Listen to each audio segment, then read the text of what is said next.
Olá, muito boa tarde. Eu sou Enzo Felipe, estamos aqui para mais um Papo e Negócio nessa tarde de sábado. Sejam muito bem-vindos ao Papo e Negócio, que é o nosso podcast, Nádia, que a gente fala sobre empreendedorismo, esmiuça a vida. E aí, Nádia, conta pra gente quem é que vai participar hoje dessa tarde de conversa com a gente. Boa tarde, agradeço vocês estarem aqui novamente para ouvir mais uma história de empreendedorismo aqui da nossa cidade. E hoje, Enzo, quem está aqui conosco é o Elias, da Elias Tech.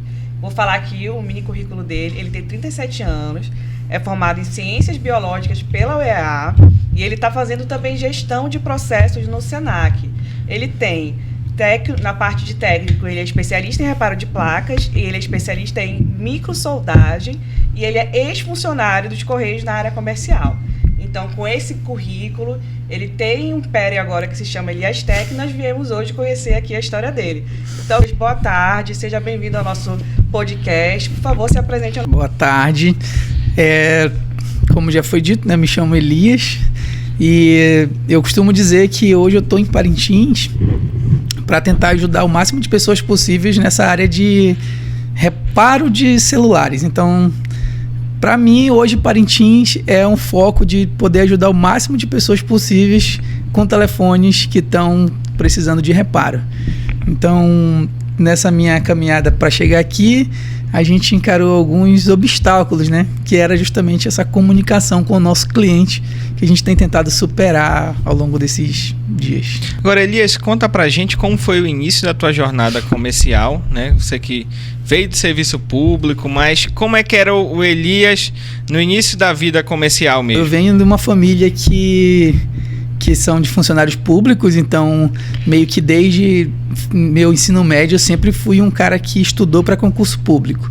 Eu sempre brincava que eu sou um concurseiro de carteirinha, Até hoje o meu filho sofre um pouquinho com isso, que quando eu digo, vai ter que estudar, cara, para passar em tal situação. Hoje ele tá fazendo pro vestibular, pra faculdade.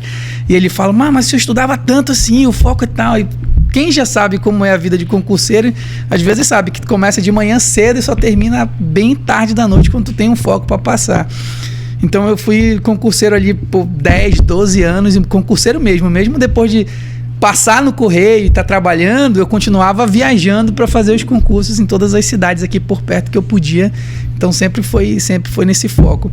A ideia era sempre estar com um cargo bom, um bom salário e ter uma estabilidade ali, que era a visão que eu tinha, Meus pais sempre passaram essa questão de ter uma estabilidade em casa, de poder contar com uma renda específica ali para te organizar a tua vida.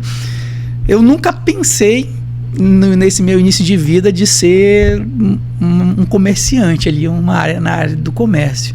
Isso surgiu já depois de um tempo e com novas relações que eu fui tendo.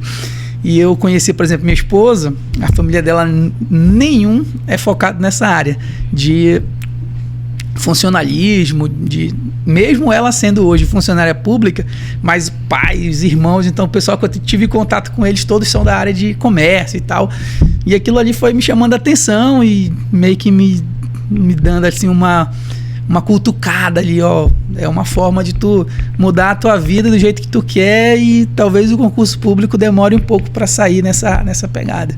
E eu digo que hoje, eu até brinco agora que eu parei de fazer concurso. Hoje eu só trabalho exclusivamente para que essa ideia que a gente está, Elias Tech, dê certo. E eu só estudo para isso. Então, praticamente, eu não estou mais fazendo concurso. Já tem uns 4 anos que eu não fiz mais nenhum concurso. E eu estou focado nisso. Não tenho outra explicação para dar, vamos dizer assim. Mas esse início de vida foi funcionalismo público mesmo ali. Não teve outro foco, não. Tanto é que eu acho que até o meu 3º, 4º ano de correio eu não me sentia nem incomodado. Parecia que a vida estava fluindo direitinho. Casei, tive filho, tenho meu final de semana livre, Funcionário público tem fim de semana livre. Eu acho que isso é o que eu mais sinto falta. Então, tu estava seguindo uma linha de raciocínio em que era o que a tua família colocava ali para ti, estava tudo certo, mas como foi a virada de chave? Tu já gostava de mexer com o celular, porque tu começou primeiro nessa parte técnica, Sim. Como é que foi isso? Como é que foi, assim... A decisão de sair, curso, Qual foi a decisão, assim, de tu começar a fazer outros cursos, além da parte do... Eu sempre tinha uma visão assim de querer estar... o meu próximo concurso eu quero um teto de ganho em X valor. Era mais ou menos assim que eu organizava as metas de concurso. E conforme o correio vai passando no correio, tu vai subindo em cargos e salários. Então, o teu salário vai aumentando e meio que o concurso X já não te interessa, né? Aí tu só vai fazer para um concurso Y, aí lá tu já conhece novas concorrências e tudo mais. Essa parte de como engrenar, meio que a minha esposa sempre falava, a gente precisa ter uma renda extra, a gente precisa ter sempre uma reserva aqui, a gente trabalha muito com os nossos salários ali, organizando exatamente o que a gente vai fazer. E ela sempre pegava no meu pé, e ela sempre teve essa pegada. Ela, por exemplo, ela é concursada também, funcionária, mas ela sempre tem alguma coisinha extra ali, diferente. Ela sempre gostou muito de vender algum tipo de joia, algum tipo de Tupperware, né? Que o pessoal gostava de vender. Ela era fominha disso. Roupa, enfim, eu sempre vi ela fazendo alguma coisa ali extra.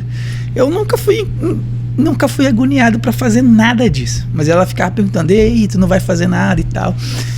Teve alguma das vezes que eu até falei para ela, olha, eu acho que não dá para mim fazer um negócio desse, porque eu vou começar a gostar, a focar, e quando eu der eu vou sair do meu trabalho. Parecia que era só uma brincadeira, mas depois de uns 5 anos dentro do correio, eu vi que não era bem aquilo que eu estava querendo. Então, eu comecei a ver o que eu podia fazer. E naquela minha fase mais nova, lembra que eu falei agora há pouco, né? Eu sempre fiz muitos cursos ali. Então, meu nicho de estar focado em fazer pequenos cursos ali sempre era muito... em todas as direções, vamos dizer assim, né? Eu fiz curso de eletricista, de padeiro, de confeiteiro, fiz curso de conserto de moto. Então não tinha meio que uma direção para onde fazer esse curso. Tinha tempo livre, gostava do curso, ia lá e fazia. E ia ficando no currículo. E então, quando ela disse assim, ela começou a me apertar, até brinco, começou a me apertar. Ela disse, Elias, vamos lá, vamos tentar fazer alguma coisa diferente. Eu comecei a procurar no currículo ali o que dava para fazer no tempo vago, né? E na época estava surgindo a parte de energia solar, né? Então também comecei, acho que isso aqui dá para me fazer no sábado mais instalações, ganhar um extra e tal. Mas não foi fluindo, justamente por causa do cansaço. Eu brinco que eu não gosto muito de estar no sol quente, não. E aí... fui dando uma olhada no currículo e fui vendo algumas coisas e justamente o curso de reparo de celulares, né, que estava lá no currículo, me chamou a atenção. Eu falei, eu acho que esse aqui é tranquilo, é pequeno e tal. E aí eu sou muito, como eu falei, sou muito técnico, então eu não fui logo abrindo a loja para mexer com o telefone de ninguém. Eu fiz um curso de reciclagem, né, já em 2007, online, para ver como é que eu tava, os conhecimentos da época lá, e comecei a comprar telefones, reformava, aí o telefone pegava legal, e agora o que eu vou fazer com o telefone é vender. Aí eu pegava e vendia. E aí em cima desse giro de negócios ali que eu comecei a ver que aqui em Parintins, não só em Parintins, né, mas a gente sabe que é uma explosão mundial, essa parte de smartphone é uma febre, então começou a dar bastante lucro, então eu continuei, mas foi nessa hora ali que eu vi que essa área de reparo de celular e acessórios é uma coisa perpétua ali, o tempo todo mundo está querendo, e sempre acontece de alguém estar quebrado no telefone. Hoje, por exemplo, a média no Brasil é entre 3 a 5 aparelhos por pessoa. Tem gente que não usa mais. Isso foi em que ano teu início? Para iniciar esse retorno, 2007 ou 2013. Foi que você começou a mexer. Sim, mesmo foi com que eu comecei a fazer os reparos aqui. 2007 foi o primeiro curso? 2007 foi o primeiro curso. Em 2013 eu comecei a fazer meus reparos, mas a loja mesmo só saiu em 2000. Aí ficou quantos anos no Correio? 11 anos. 11 anos. Ainda fiquei 11 anos. Da época que eu pensei em fazer alguma coisa, tinha 5, 6 anos, até a época que eu saí, demorou. Eu sou bem. Tu saiu dos Correios bem lento. Já estava com a loja formada?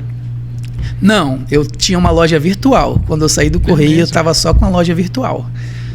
Como eu falei, eu comecei a fazer os reparos. E eu sempre fui muito... Eu digo que eu sou muito lento. A minha esposa é mais atirada nessas coisas. Eu ainda fiquei 1 ano segurando o que ela me dizia para fazer. Ela dizia, sai do correio, vai trabalhar só nisso aí que vai dar mais. Eu falei, não, eu preciso ver que dá mais. E eu brinco assim que eu comecei a trabalhar bem focado nisso. Então eu trabalhava ali sábado o dia inteiro e entrava um pouquinho pela noite e às vezes eu trabalhava no domingo ali algumas horas. Tanto é que tem cliente meu que até hoje acha que eu atendo no domingo. Não atendo mais agora, porque senão a gente passa mal. E aí eu trabalhava em torno de 20 horas por semana nessa jogada extra aí, contando com as noites que eu trabalhava pelo meio da semana. E essas 20 horas começaram a me render o dobro do que eu ganhava como funcionário. Aí eu fiquei, passa algumas horas por noite. E o meu sábado, então eu acho que esse negócio dá certo. E aí foi quando eu cheguei para ela uma vez e falei, eu acho que eu vou sair do correio pra gente começar esse negócio aqui, que só essa parte que eu faço de conserto, ela tá dando o dobro do que eu já recebo como funcionário. E aí ela, não, bora, te dou maior força. Ela sempre foi assim. Então, eu meio que nessa hora eu digo assim que eu decidi sair do correio. Mas entre decidir sair ainda foi mais 1 ano. E só a loja virtual eu tinha. E eu fazia o reparo do cliente, levava na casa dele, buscava. Às vezes eles deixavam comigo, eu só entregava no outro dia de manhã, porque tinha que fazer o reparo à noite. Passava o dia inteiro trabalhando no correio. Era dessa forma. Então tu viu ali que realmente havia uma grande demanda para essa ideia, que tu já tinha o curso, né? Por isso que tu, depois de 11 anos no correio, tu vai sair. Ficou mais ou menos assim. Eu já tinha acho que uns 2 anos consertando o celular na surdina. Consertando o celular só. Aí os amigos começaram a conhecer, meus parentes. Isso em casa, você sabe que celular, pessoal, quando você conhece um técnico que é da tua confiança, pra ti é bem melhor, né? É complicado, às vezes a pessoa deixa com... E eu falo assim, meu nicho de cliente começou assim, com amigos, conhecidos, gente que confiava no serviço pra mim ter acesso. Em 2013, esse início foi lá na sua casa. Eu tinha uma mesa, acho que menor que essa, e aí eu comprei duas ferramentas necessárias pra gente começar no reparo de celular, que é uma sopradora térmica e um multímetro. Com esses dois equipamentos você conseguiu iniciar. Tu precisa ter isso, porque é uma área muito específica, é um nicho muito específico, então não dá para te fazer com qualquer ferramenta, né? São coisas muito pequenas. E aí eu comecei com essas 2 coisas aí, que na época era só troca de tela, né? Só trocava a tela. Quebrava a tela. Quebrou a tela, o cara não quer mais, se desfez, eu ia lá, consertava. Aí comecei a trocar para cliente, né? Comecei a ganhar confiança nos reparos que eu via que davam certo, direitinho. E aí eu peguei e comecei a oferecer para os amigos e conhecidos e comecei a fazer bastante serviço. Agora, Elias, qual foi o principal desafio assim nesse início de negócio? Então, 2013, a saída dos Correios, e qual foi o principal desafio mesmo em agora tu não ter mais aquela renda fixa aí? Para mim é mais a questão da organização, né? Hoje eu brinco que hoje eu não pago conta por mês, né? Eu pago contas por semana. Então são várias datas que tem blocos de coisas vencendo, né? Sim. E antigamente só precisava se preocupar nisso uma vez, né? Para mim o maior desafio é essa parte de gestão. Como eu falei, eu saí para consertar celular, então eu não sou muito fã não de estar fazendo a gestão. Porque para mim isso aí é uma coisa bem específica, demanda muito tempo, tu tem que estar aí, eu sou muito organizadinho com minhas papeladas, eu gosto, na verdade, não consigo às vezes, mas eu gosto de estar com as datas certas, não gosto de atrasar vencimento, não suporto estar com... Se eu acordei de fazer um pagamento naquela data, eu gosto de estar pagando, e aí eu fico incomodado se a data não deu certo ali. Então, para mim essa parte de gerenciamento é o maior desafio, tanto é que eu estou fazendo esse curso de gerenciamento hoje de processos. Hoje é tu que gere o negócio mesmo. Sim. Hoje a minha esposa é bem mais suporte, né? Eu tô tentando ver se ela engrena comigo esse ano, que o negócio ficou um pouquinho grande. Será que ela vai sair do emprego também? Quem sabe? Eu falo pra ela assim, não posso te contratar ainda porque eu não posso cobrir o teu salário do teu trabalho, mas assim que der eu já vou te contratar. Ela fica rindo. Ela fica rindo disso. E para mim o desafio de gerenciamento é o maior que eu tenho. Eu não sei se a maioria do pessoal que trabalha principalmente nessa área enfrenta, mas eu não sou muito fã dessa parte de organização. E o que eu acho engraçado neles, eu sou cliente da tua loja, quando era lá na tua casa, assim. Eu lembro disso, assim, que eu ia lá, eu lembro de tu dizer assim, não, olha, não posso pegar no teu celular, porque, olha, eu passei ontem à noite sem dormir, porque tive que consertar o celular de não sei quem, então não dá agora. E hoje eu continuo frequentando tua loja e acho uma organização bem perceptível, né? De capas, aí paga hoje na saída. Eu já acompanhei essa mudança, assim. Antes pagava lá, hoje já paga na saída. Como é que tu vai implementando esses processos? Conforme assim? a dinâmica da loja foi evoluindo, né? Eu fui meio que tentando organizar os processos nelas, né? Porque eu brinco que quando eu saí para fazer esse negócio, tudo que eu mais quero é tempo livre. E aí, às vezes, eu até exagero de treinar meu pessoal e deixo lá e às vezes eu vejo que está desencaminhando, né? Mas como dizer assim, gerar o processo de como eu quero que façam é o que me dá mais trabalho, porque às vezes eu até organizo ele por escrito, quando eu passo para eles meio que não flui como a gente quer que atenda, né, e tal. Algumas das vezes é uma deficiência mesmo de conhecimento ali técnico das coisas, outras vezes é bem difícil achar uma mão de obra que queira, né, se especializar nessa área lá de atendimento. Hoje, por exemplo, para a pessoa trabalhar comigo nessa parte ali, eu tenho um curso que eu dou para ela trabalhar comigo. Então, da última vez eu dei um curso para 8 pessoas, só fiquei com 2, porque não dá para ficar, porque a pessoa não consegue se conectar ali com o material, com o produto, entender a dinâmica da coisa. Mas eu tenho um curso hoje que é atendimento de assistência técnica, né? A pessoa, para ser um atendente numa assistência técnica, para receber, para te dizer um produto que ela vai usar, ela tem que estar sabendo como é. Então, eu tento organizar. Ir para a faculdade foi parte. Logo quando eu estava para sair do Correio, eu comecei a fazer um curso de contabilidade. Eu achava que lá que eu ia estar achando os processos ali para me ajudar a fazer. Estudei 2 anos de contabilidade, serviu para mim brigar com o meu contador quando ele não está conseguindo recolher os meus impostos de forma bem enxuta. Mas serviu para alguma coisa. E aí, mas depois eu disse, rapaz, não vai dar para continuar nessa... E a biologia entra quando na tua vida? Como eu falei, a biologia ela foi uma coisa do começo da minha vida ali, né? Eu tinha acabado de me formar, precisava fazer uma faculdade e na época não era uma opção ali da família, por exemplo, escolhe um curso, vou para Manaus, vou te pagar um curso particular. Não tinha como escolher que formação ter a fazer. Então, a gente está em Parintins, tem a faculdade aqui, vê aí a área que te interessa mais. Aí na época era geografia, história, tinha matemática, tinha isso. E bem ruinzinho para mim fazer matemática, nunca gostei dessa parte. Tanto é que nas próprias biologia, eu fiz ali acho que 3 ou 4 vezes de matemática. E aí, na matemática básica, para poder concluir essa parte. Então não fluiu muita coisa, não. Eu vim, terminei, eu sempre brinco assim. Na verdade, eu fiz questão de terminar meu curso superior e eu sempre brinco e falo em qualquer lugar que eu vou. Eu fiz questão de fazer meu curso superior para mim não ser preso. O cara chega aqui, vou te prender, mano, tem nível superior, tem cela para mim? O cara, não tem, então vamos lá tentar organizar, chamar o advogado aqui para ver. E aí o pessoal às vezes acha que isso é brincadeira, gente, mas não, é verdade. Eu ficava assim, não tem jeito, o cara vai me prender, vai me levar lá pra cela, eu vou passar, não vai fluir desse jeito. Então até hoje está atingindo o objetivo. Né? Tá aí pra isso, né? A faculdade ficou lá, um diploma que eu tenho lá em casa lá guardado, para que um dia eu precisar, que não vou precisar, mas tá lá guardado. E eu sempre fui... sempre gostei, né, de estar nessa parte de administração, de estar falando e tal.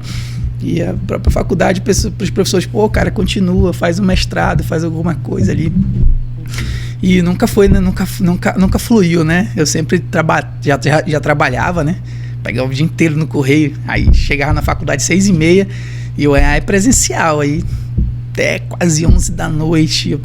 E eu brinco que eu tive o azar, né, ou a sorte de pegar quando os professores concursados da época tinham acabado de passar.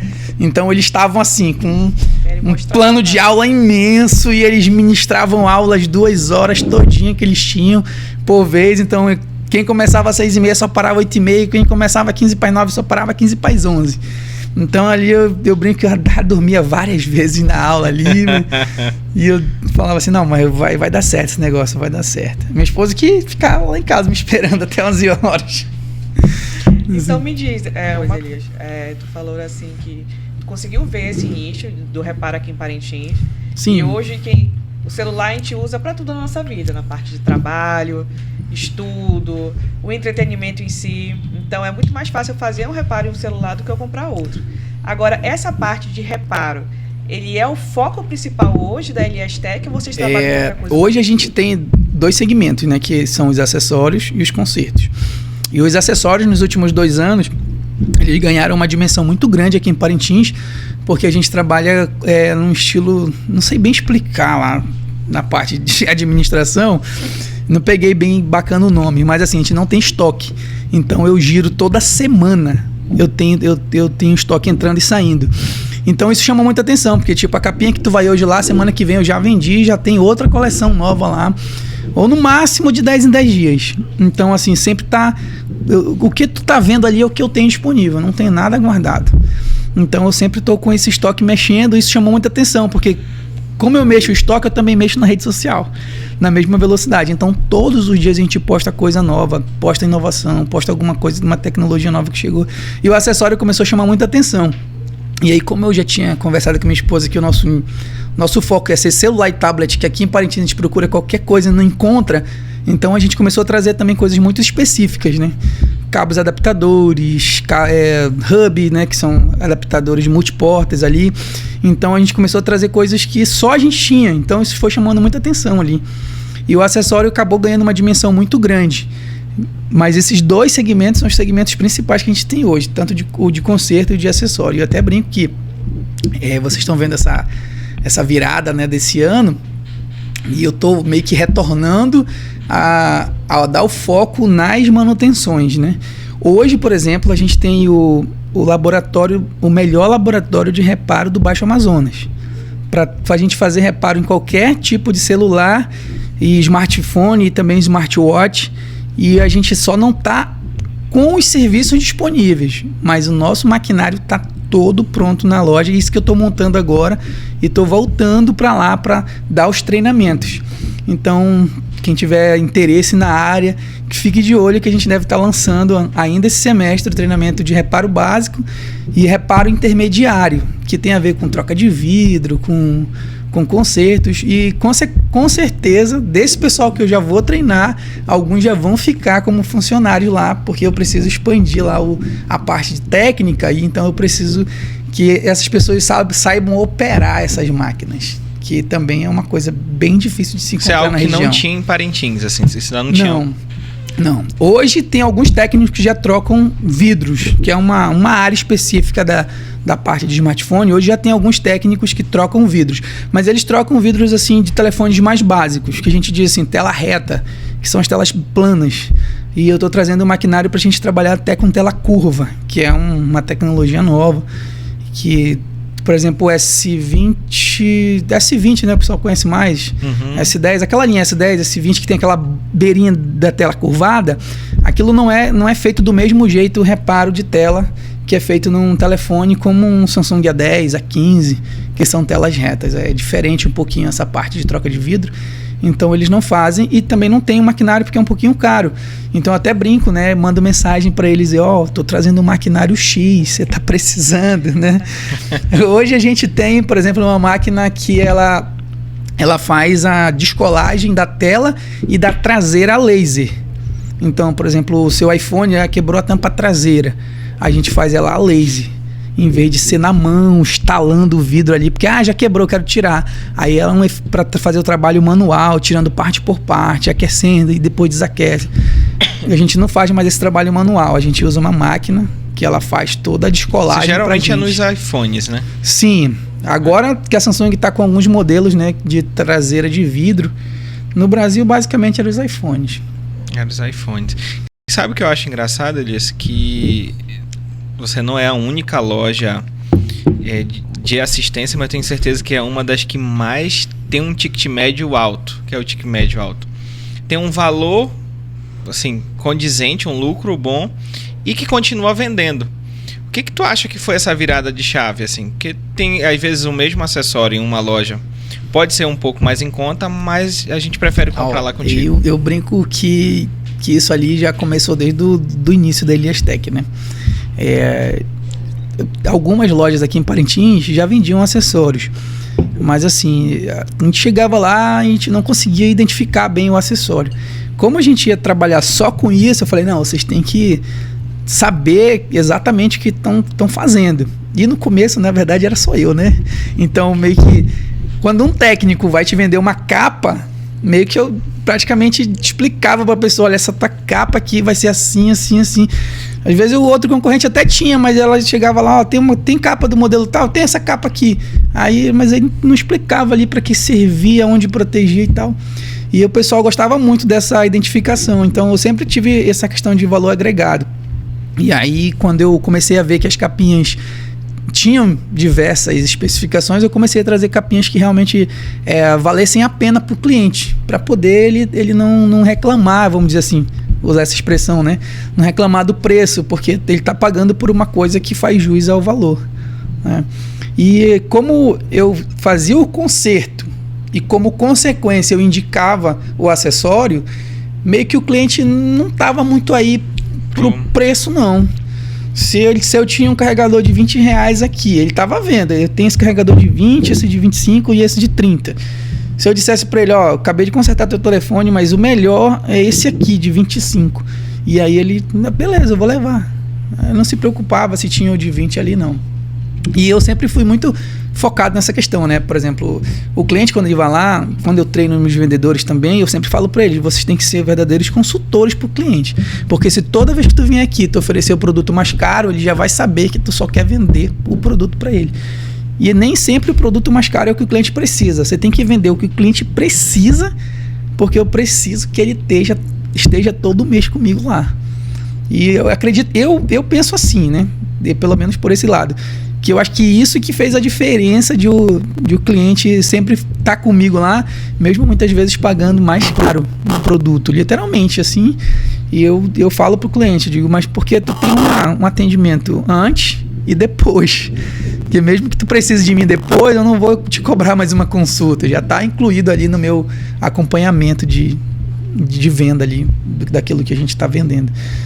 Eu tento trazer hoje material que o pessoal não vende mais aqui, justamente por causa disso. Como a loja de acessórios cresceu muito, então a pessoa que está comprando, né, ela pesquisa, então ela vê, pô, mas ele está com a mesma capinha, é X de valor, o rapaz ali vende a mesminha, é um valor abaixo e tal.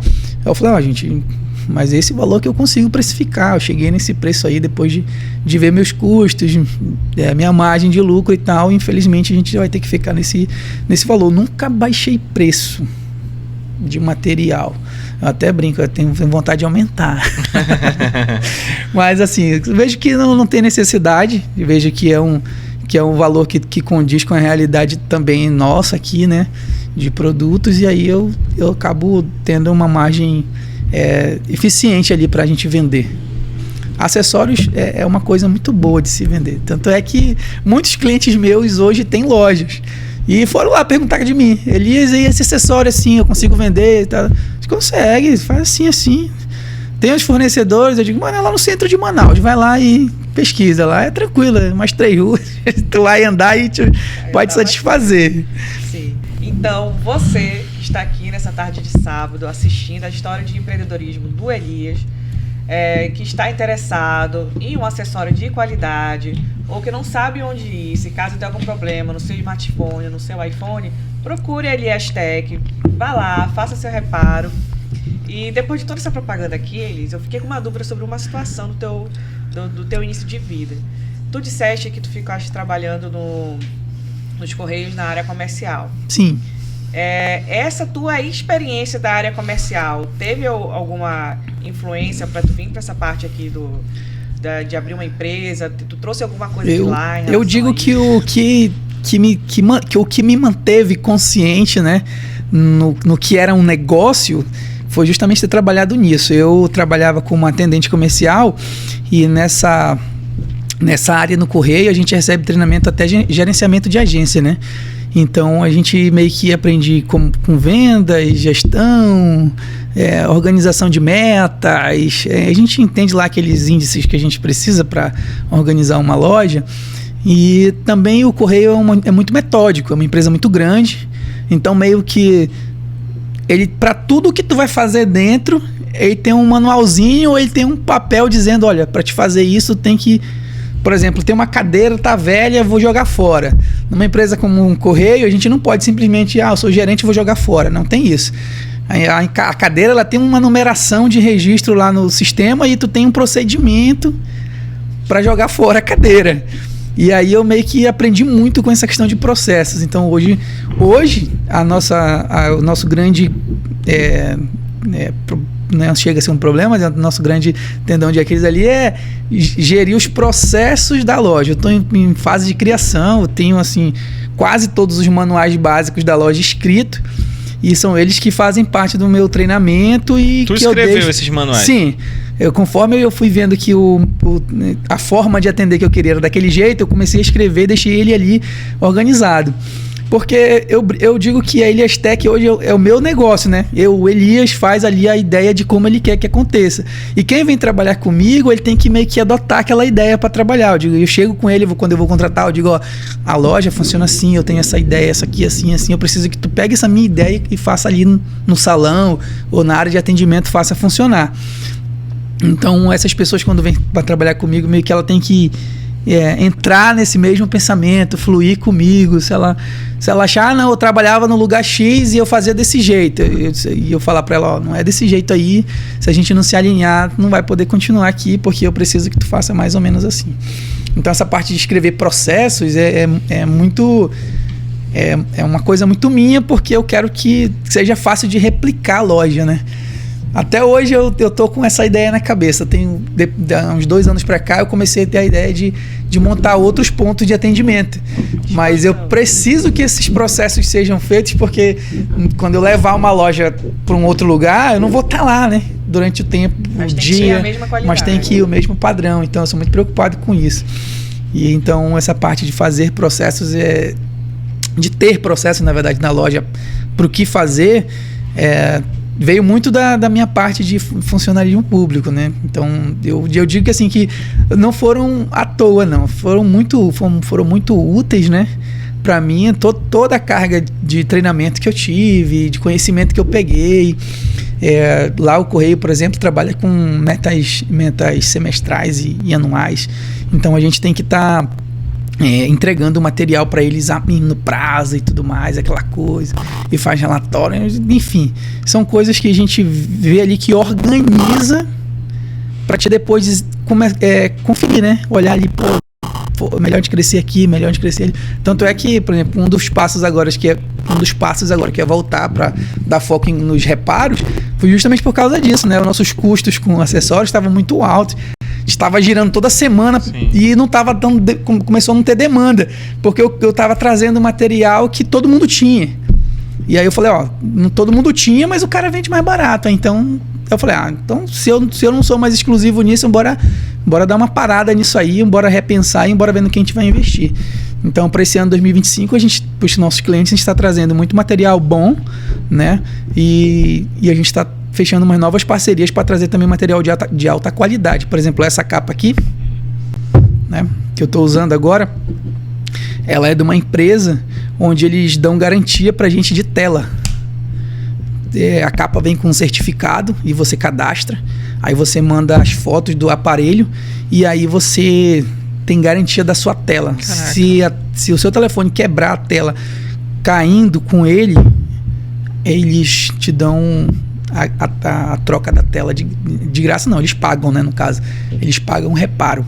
Amanhã eu vou lá na já vai comprar essa capa. Sim, não tem para todos os modelos, Não faça isso, meu E aí a minha pergunta ia ser até nesse sentido. É uma área que todo ano, na verdade, a cada 4 meses sai um celular novo. Sim, né? De todas, a cada 4 meses. Como é que tu gere isso assim e como é que tu sabe para onde ir? Por exemplo, olha, eu vou investir nisso aqui. Não, olha, saiu esse modelo, acho que muita gente vai comprar.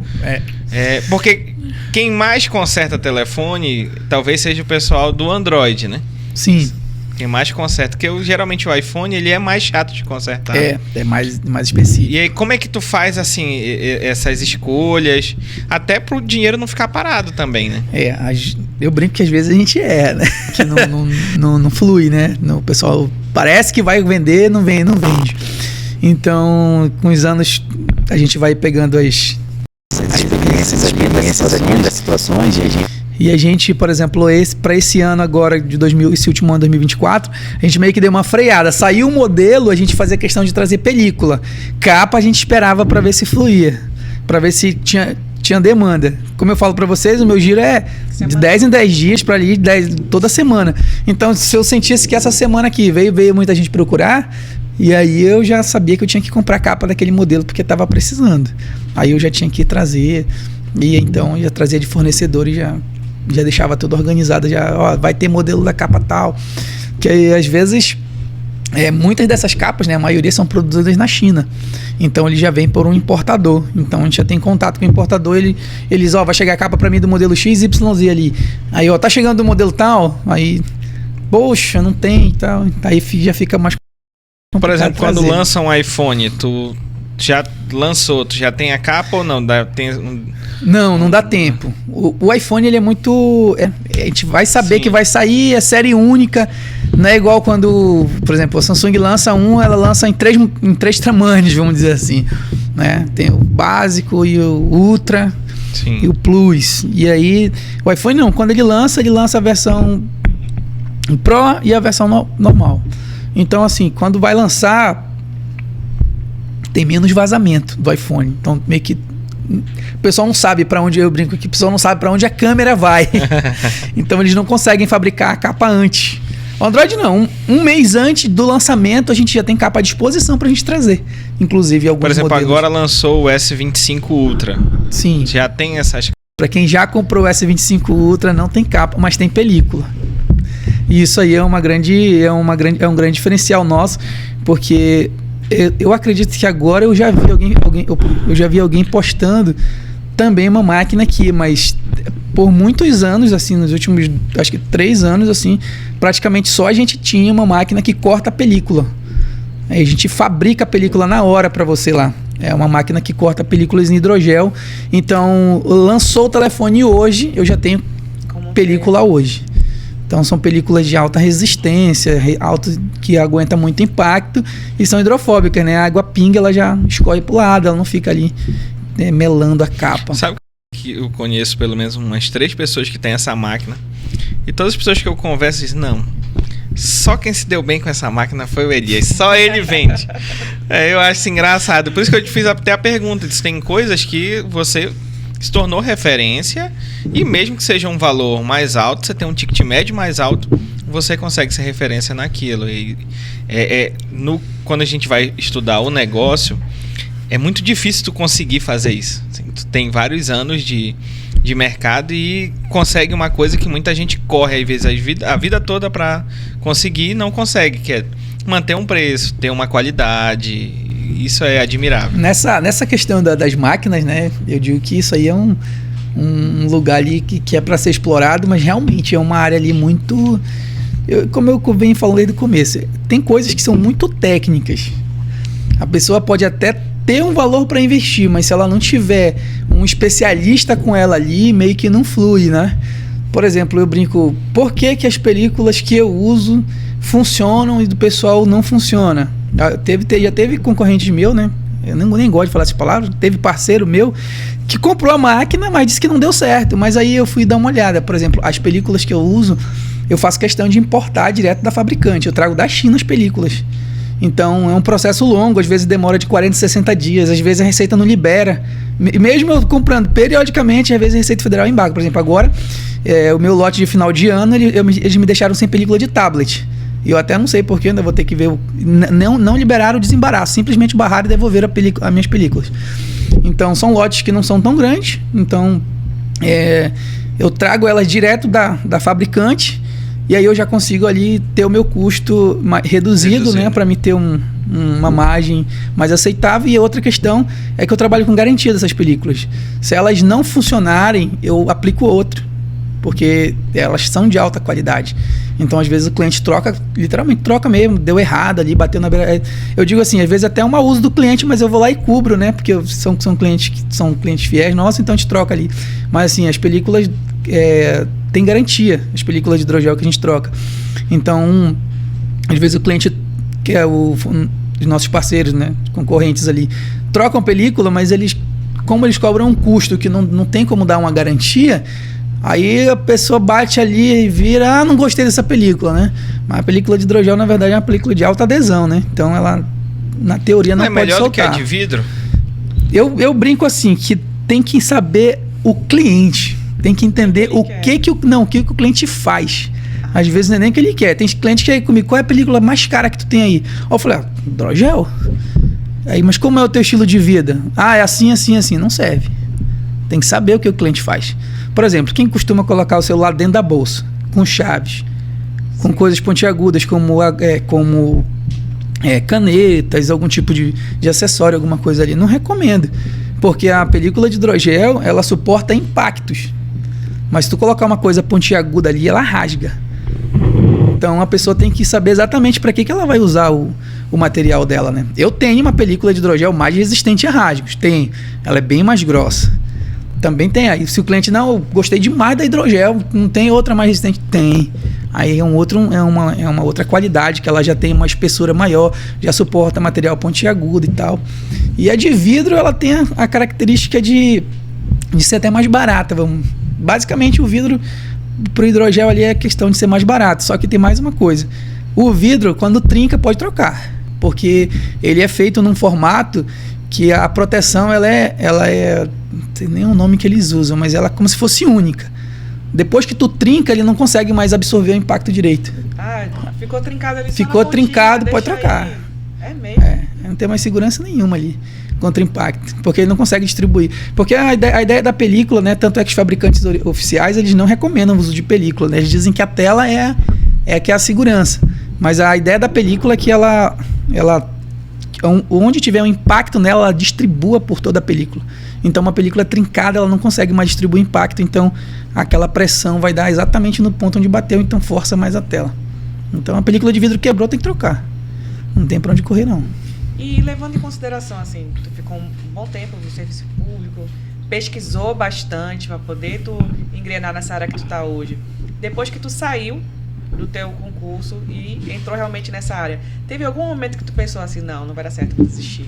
Foi uma péssima ideia. Ou se houve um momento desse, que foi que fez tu mudar, tu sair desse momento? Não. Eu, por exemplo, tô entrando pro 5º, 6º ano agora. Eu nunca... Quando eu saí, né? Eu nunca tive esse lapso de dizer, não deu certo e tal. Teve momentos que eu tive, assim, algumas crises de física mesmo, né? Porque como eu queria muito que isso desse certo, meio que eu me dedicava bastante. Por exemplo, no início quando eu saí do Correio, eu trabalhava nisso 20 horas por semana. Eu comecei a trabalhar, às vezes, 20 horas por dia. Porque eu tinha que fazer os concertos, tá no horário de atendimento com a loja. Aí eu fazia meu curso de especialização à noite, com uma turma online, e muitas das vezes eu tinha que estar dando suporte, né, de material da loja, e tinha que acordar muito cedo, dormir muito tarde e tal, então era uma rotina muito, muito puxada.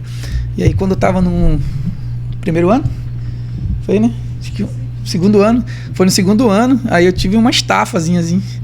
Eu não conseguia deitar, não conseguia dormir, eu não sabia o que era, e chama médico e tenta descobrir o que é, faz exame, os níveis estão todos legais e tal. Aí até que ela pediu uns exames de vitaminas, aquelas coisas. Os índices são legais, mas o que tem aqui é só fadiga, cara. Tu vai dormir um pouco, tu vai descansar um pouco. Aí foi aí que eu cortei o domingo. Eu atendia no domingo, porque assim, eu já tinha uma cartela de cliente e a maioria deles... eu atendia no domingo, porque eu trabalhava de segunda a sexta.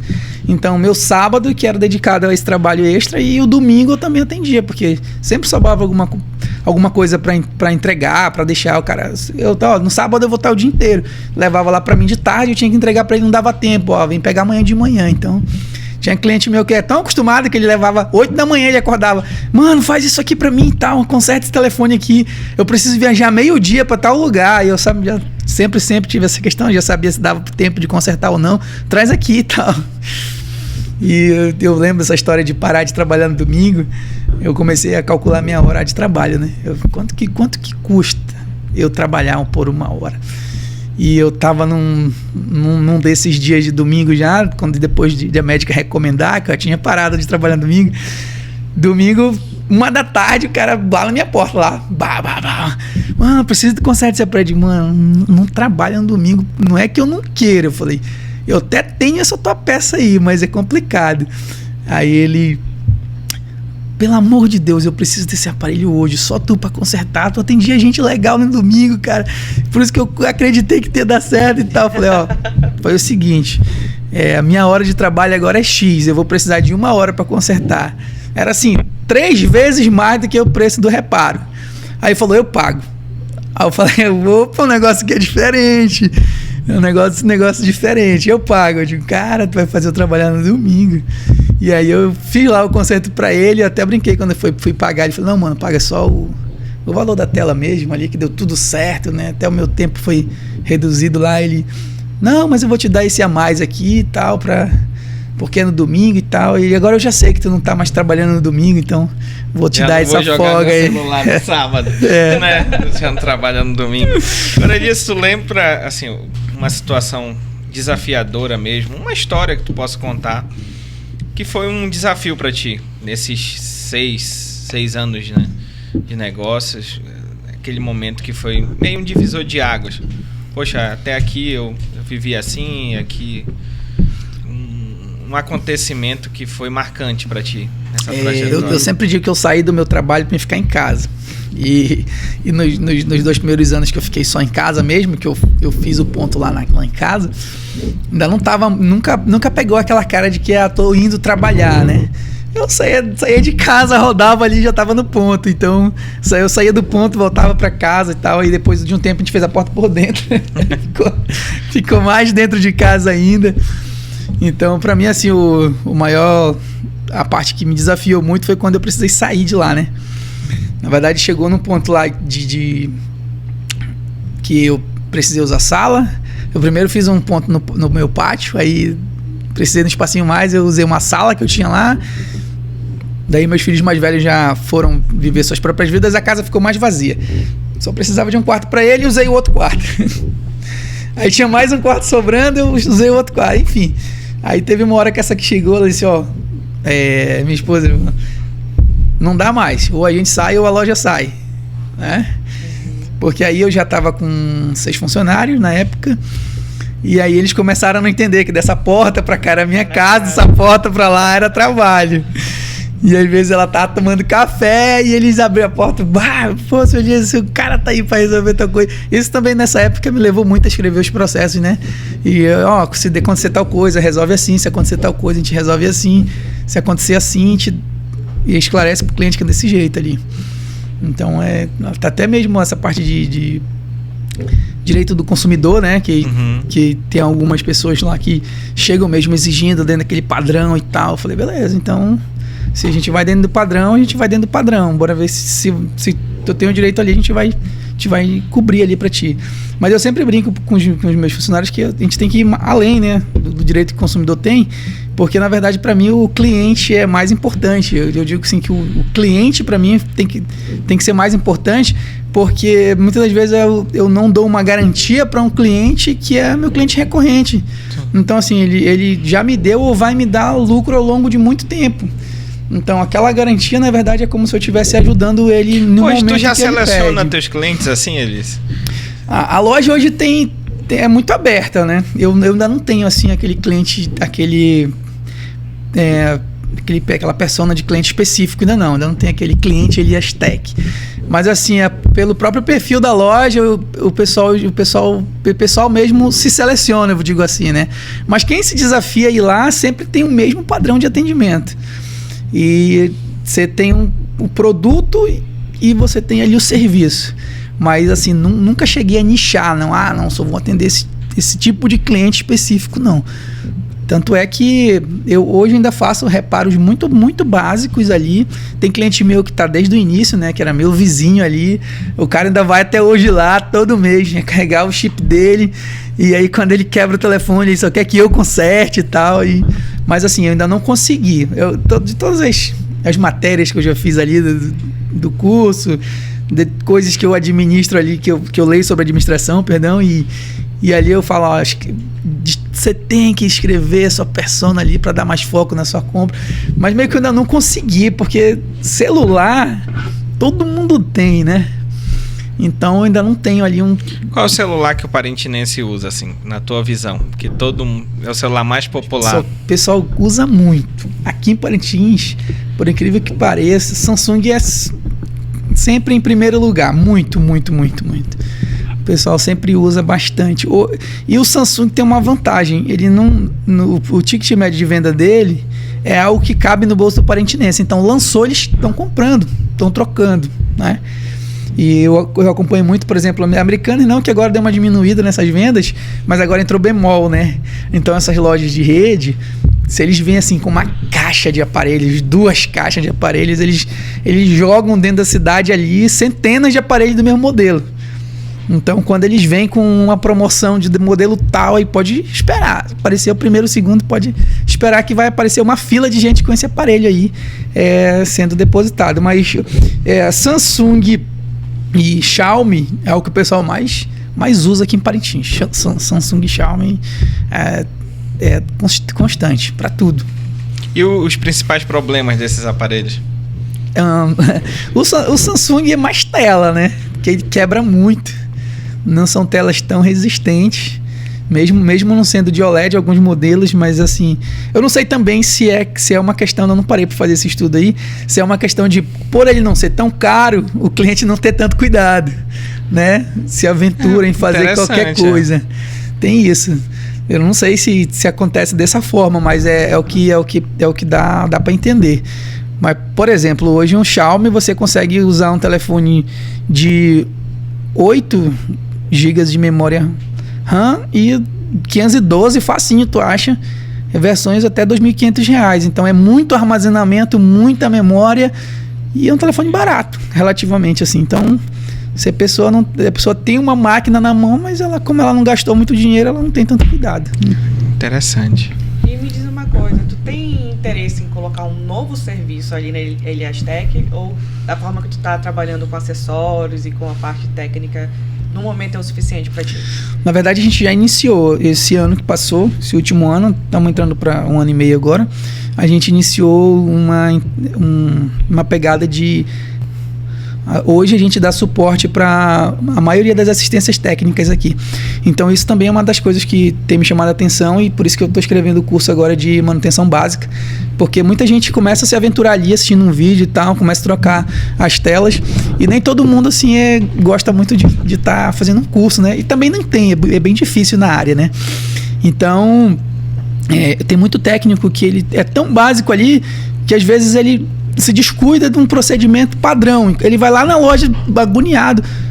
Mano, comprei a tela, mas não tá dando certo pro cliente tal. E o técnico que tá comigo hoje já tem um pouquinho mais de experiência. Aí ele chega lá, é só isso aqui, pá. Aí o técnico novato tava meio perdido ali, porque não segue ali um procedimento padrão de como fazer a instalação do item e tal. Então a gente viu que tinha muita necessidade e a gente começou a trazer material em atacado. Hoje a gente tem especificamente telas, baterias e conectores.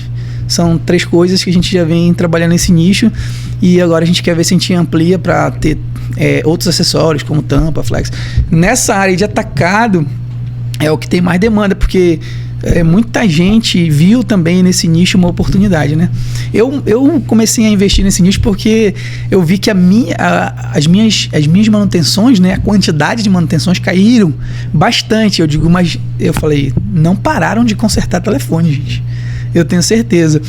E eu brinco com os meninos que eu não sou o cara mais barato para se consertar uma tela. Mas eu tenho certeza que se você fizer um reparo comigo, você vai ter a maior garantia de qualquer um. E os meninos até brincam comigo, como é que tu faz isso, cara? Eu digo, mano, eu tenho que cobrar por isso, né? Hoje, por exemplo, é a única assistência técnica que dá garantia em Parintins, em qualquer região, na verdade, aqui por perto, qualquer outra cidade, a única assistência que dá garantias é a gente. A garantia está no nosso termo lá de como funciona e como funciona direitinho a garantia para o consumidor de peças importadas e tudo mais. Então, a única assistência que dá garantia é a gente. Então, às vezes me falam, mas a gente tem que cobrar mais barato por esse serviço, né? O pessoal que trabalha comigo, senão a gente não vai conseguir. Eu digo, não, na verdade a gente tem que vender de um jeito que a pessoa entenda que ela tá pagando isso, mas ela tá tendo assistência, né? Eu encontro muito ao longo desses tempos, os clientes falam, eu troquei com fulano e quebrou e não quis nem falar mais comigo. Eu falei, realmente, né? Quanto tu pagou nisso aqui? Tanto, eu digo, o cara não tem dinheiro para cobrir uma garantia dessa. Porque o preço que a gente cobrou nem cobre, cara, o serviço. Eu falei, não tem condições. Então, assim, a gente não tem um custo elevado, mas a gente também não tem, não é a manutenção mais barata, mas é a manutenção mais facilitada. A gente, como eu sempre fui acostumado com esse meio comercial, então eu sempre trabalhei com máquina de cartão. Então, outra coisa também que a maioria das assistências hoje não fazem é receber cartão de crédito, né? Hoje, por exemplo, os meninos que trabalham são mais novos, eles já usam direto. Mas a galerinha mais antiga não suporta a ideia de ter uma máquina de cartão. Então, lá a gente faz tudo com cartão. A gente conserta, a gente vende acessório, até as telas em atacado. Eu estou ensinando agora os técnicos a como comprar com cartão também. Porque às vezes o cara não está sem grana ali para fazer o giro dele, mas ele tem um cartão de crédito. Então, cartão de crédito é uma verdadeira ferramenta para quem sabe usar.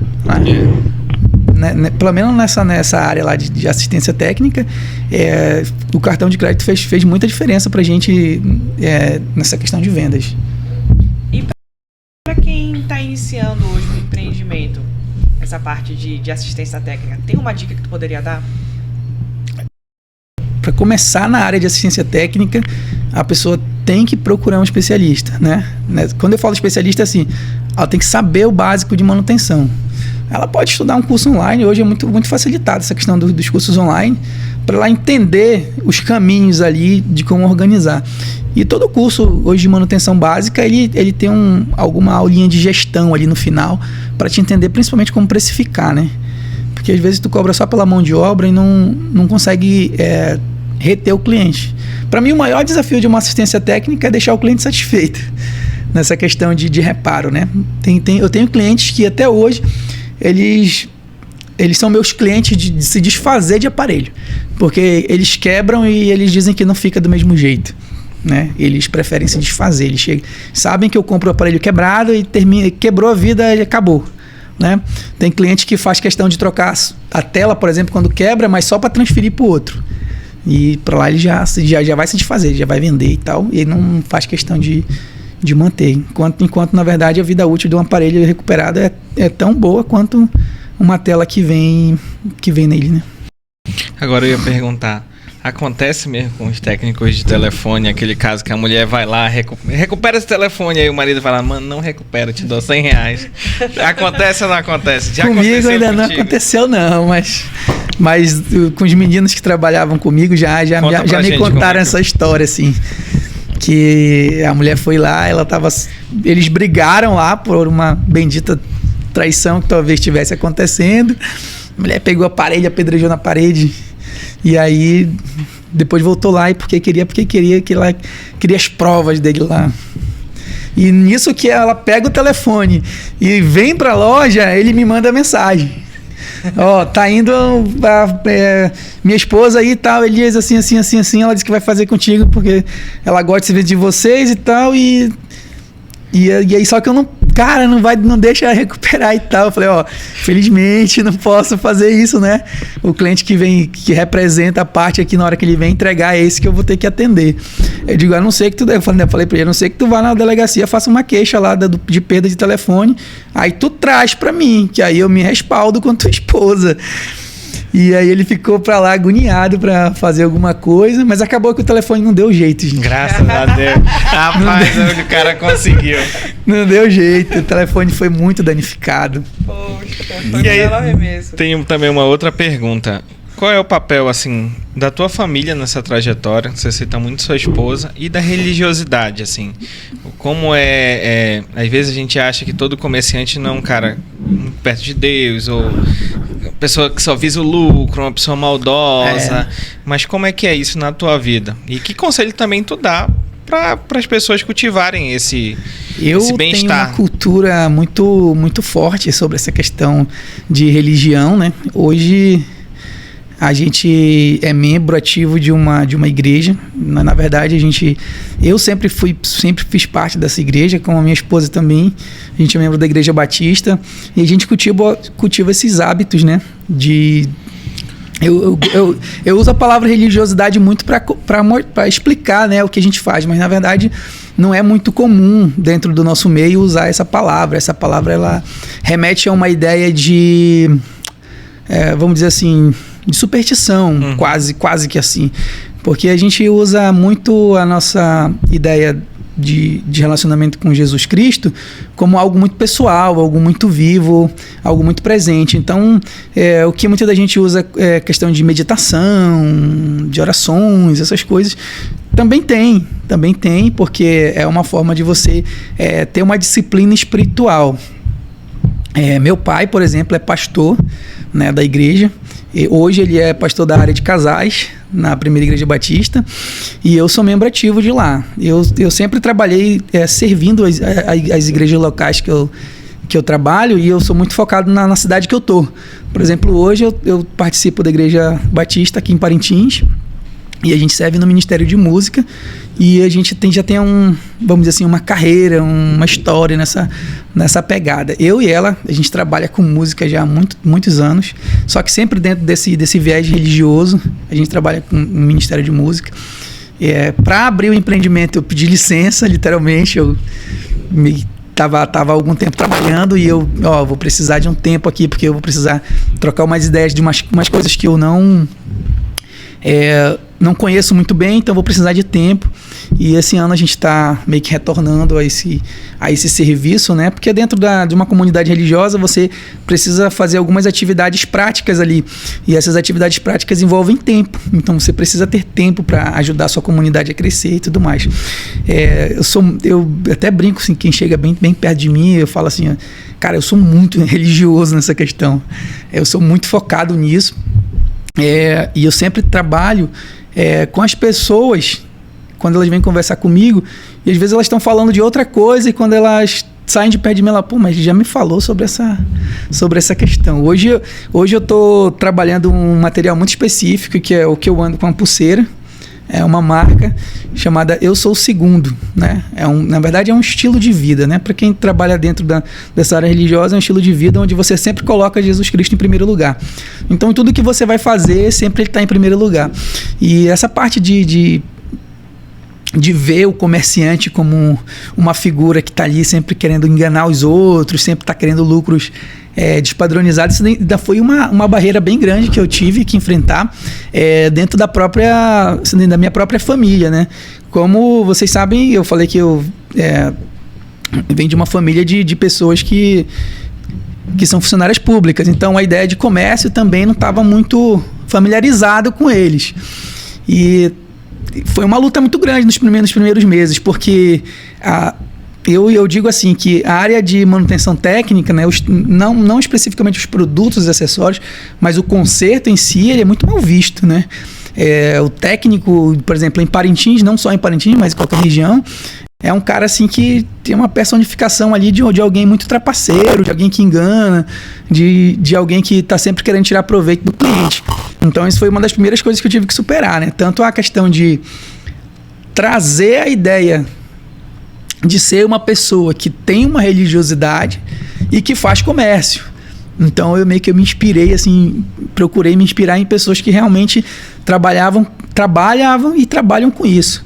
Então, quando eu comecei a trazer, muita gente, quando não conhecia, vai querer fazer isso e tal.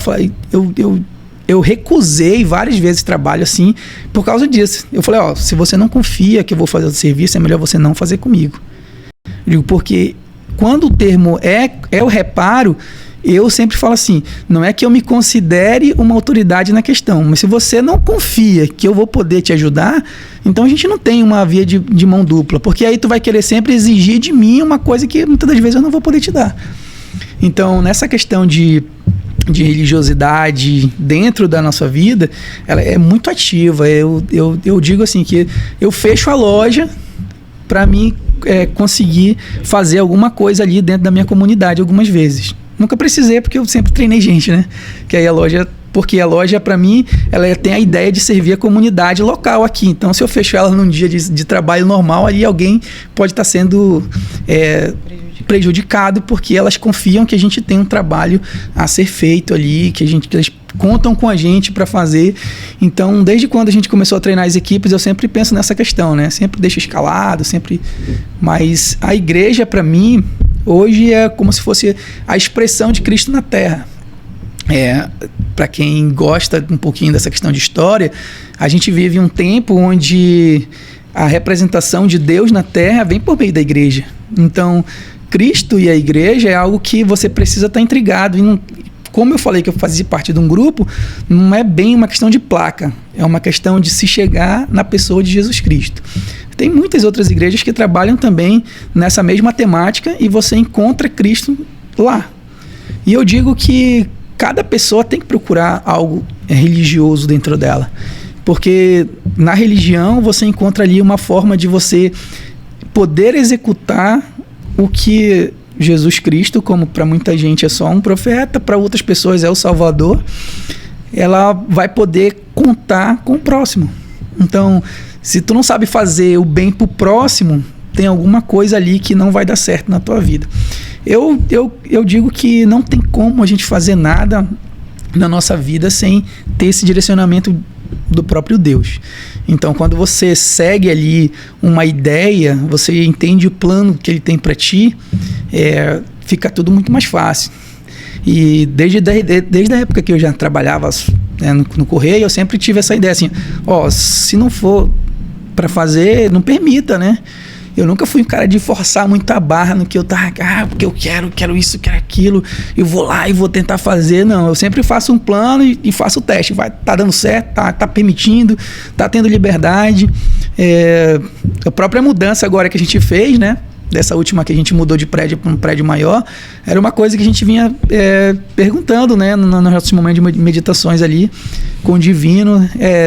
Dá pra gente ir para lá, pode ser uma coisa viável, e foi se abrindo as portas, né? Nem o prédio tinha, e depois eu vim descobrir que o dono desse prédio, ele construiu esse prédio tem 3 anos, ele nunca usou, é um prédio novo, então nunca foi usado para nada. E eu digo assim, para quem é meio místico, né? Pra gente não, pra gente é uma coisa bem natural, não tem a ver com misticismo, mas tem a ver com relacionamento. Esse prédio nunca teve nada, né? Nunca foi sede de nada, nunca foi dono de nada. E quando o dono entregou pra gente, eu descobri que ele era pastor. O dono do novo prédio é pastor de uma outra igreja aí. E ele disse que ele construiu o prédio para trabalhar, mas ele se aposentou e aí ele não quis mais ir para essa vida de comércio. Então, assim, eu creio que Deus sempre direciona a gente nessa questão. Hoje a gente tem uma visão bem focada de servir a comunidade. E cada cliente que quer fazer parte dessa comunidade, a gente tenta entregar o nosso melhor lá, tanto com manutenção como com os acessórios. E a gente está aumentando esse nicho de comunidade agora também para os atacadistas, né? Para os técnicos. E eu digo assim, eu quero muito passar essa visão para a nossa comunidade e também mexer um pouquinho com a mente das pessoas ali, ó. O técnico de celular é uma pessoa que tem um conceito elevado na sua mente, mas pelo bem, né? Não pelo mal. Porque ele faz direitinho, tem gente que fala assim, eu fiz com fulano e não gostei muito porque a pessoa fez isso e aquilo. Eu falei, poxa, mas tu tentou falar com ele para ver se ele não podia continuar fazendo direito, acertar o que tu achando que tá errado e tal. E às vezes o cliente de celular ele é bem delicado, assim. Eu digo que eu tento não contrariar o cliente que vai fazer reparo, né, principalmente. Porque o cliente, ele tem a ideia dele de como que seja feita o atendimento. E é nessas horas que a gente, como cristão, tem que entender que a dor do outro pode ser a nossa um dia. Quando você compreende isso, você se torna uma pessoa que sempre está se colocando no lugar do outro e você encontra ali paz. Eu sempre gostei de um texto que fala que que em paz me deito e logo pego um sono. Eu mudei de profissão. Hoje a gente tem, todo empresário sabe que tem um monte de boleto para pagar com datas ali, mas assim, nunca me tirou o sono de estar preocupado com o que está acontecendo. Porque eu sei que o caminho está certo e tem que dar certo ali naquela direção. E no dia que não estiver dando certo também, a gente vai saber como redirecionar essa pegada. Então, nessa parte de religião e cristandade, assim, eu sou muito conectado nisso. Então, muitas das vezes vocês vão lá, as músicas estão rolando são cristãs e algumas das vezes são em inglês, né? Porque tem gente que não é tão não tem tanta afinidade e às vezes eles se incomodam com isso. Mas quando a música tem inglês, a maioria das vezes ninguém reclama, né? Então, queridos amigos, estamos indo para o último bloco do podcast de hoje, ouvindo essa história maravilhosa da Elias Tech. E agora nós vamos para o nosso bate-bola, né, Enzo? Perguntas rápidas, Elias, que a gente vai fazer e aí tu vê o que vem na tua cabeça. Tá. A gente ainda tinha mais 1 milhão de perguntas, mas... Vai ser umas 3 horas de podcast. Depois ele vai ter que voltar para contar como é que foi. Então, a nossa primeira pergunta, Elias, é: empreender em Parintins? Fácil. Um desafio diário no teu negócio? Entender as pessoas. Para mim isso aí é crucial. Um erro que te ensinou muito? Vender fiado. Não faça isso aqui em Parintins. Uma qualidade essencial para um empresário? Resiliência. Tem que estar focado em suportar várias situações e rápidas. Tecnologia para você é? Um meio para ganhar dinheiro. Um acessório de celular que todo mundo deveria ter. Um pop. Muita gente não conhece, mas é um acessório, um adereço assim, ó, que dá para você apoiar o celular e segurar ele para não escapulir da tua mão, principalmente quem tem um celular grande. iPhone ou Android? Eu uso iPhone hoje e recomendo. Um sonho como empreendedor? Tem muitas lojas, mas não tão grandes. Eu gosto de muitos pontos de atendimento. Eu gosto de que a pessoa se sinta perto da gente. Uma pessoa que te inspira? Meu pai, cara. Ele é uma pessoa que... Ele não tem esse viés empreendedor, mas ele sempre... Quando eu olho para a história dele, ele sempre investiu em coisas. Então, ele gosta muito de terreno, de casa. Ele não aluga, mas ele tem. Isso eu acho engraçado. Para mim, eu ia começar a alugar. E se tu não fosse empresário, tu seria o quê? Acredito que hoje eu já estaria em outro concurso público, mas eu seria funcionário público, com certeza. O que te motiva todos os dias? Por brincadeiras contam, né? Eu uso de motivação a minha família. E quando eu falo a minha família, é essa que vem comigo. Eu sempre tive essa ideia de que a tua família é aquelas pessoas que estão sob a tua responsabilidade, né? E hoje, família é quem está contigo na tua casa. Não é a tua mãe mais que mora com teu pai, porque tu já não está na mesma casa, a não ser que vocês morem juntos. E a tua mãe está sob tua tutela. Mas assim, a ideia de família é muito focada nos pais e nos filhos. Para mim é assim. E um conselho para quem quer começar um novo negócio? Eu acredito que você tem que fazer uma experiência naquilo que você quer fazer. Não faça um investimento inicial logo achando que vai dar certo. Faça um teste para ver se aquele nicho... Não é nem se o nicho tem demanda, mas é para saber se você tem a cara daquele negócio. Porque mesmo quando a coisa anda um pouquinho para trás, mas se você tem a cara daquele negócio, você consegue dar a volta. Interessante. Então, meu amigo Enzo, nós estamos chegando ao final desse podcast. Estamos. Você que tirou uma tarde de sábado para ficar assistindo aqui conosco, curta nossas páginas, siga a nossa página do YouTube, siga a página do Elias Tech, que lá tem promoções maravilhosas, não é, Elias? Sempre tem. Ainda mais agora que você quebrou as coisas, né? Vai ter a melhor fábrica do baixo, a melhor máquinas, laboratório. Né? Laboratório. Então você que está precisando de reparos é na Elias Tech. Elias, Só te agradecer, gratidão pela sua presença aqui, a gente aprendeu muito com você. Você é uma pessoa que tem certeza que inspira as pessoas, pela história de vida, pelo empresário que você é, pelas coisas que você vem construindo. Então, gratidão por você participar dessa tarde aqui com a gente. Tenho certeza que inspirou um monte de pessoas que também viu a sua história. Muito obrigado pelo convite, gente. Eu sempre sou muito... gosto muito de estar conectado com essas partes de internet. Então, se você não segue a gente, é Elias Tech Parintins.